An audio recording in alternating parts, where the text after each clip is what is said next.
So on to warranty. Solar panel warranties come in two parts: a product warranty, which covers manufacturing defects, and a performance warranty, which guarantees the output of a panel over time. The ICO panels have a 25-year product warranty and a 30-year performance warranty, guaranteeing 88.85% of original power at year 30.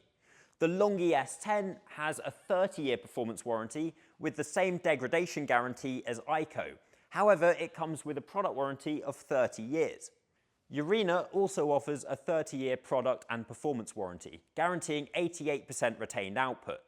Something worth mentioning is that the panel must be supplied by a Urena premium partner to be eligible for the 30-year product warranty. If it's not, then the warranty is 25 years. As for REC, the performance warranty states that 92% of the original power output will remain after 25 years. The product warranty is also 25 years if installed by a REC certified installer. Finally, JA typically offers 25 years of product warranty and 30 years of performance warranty.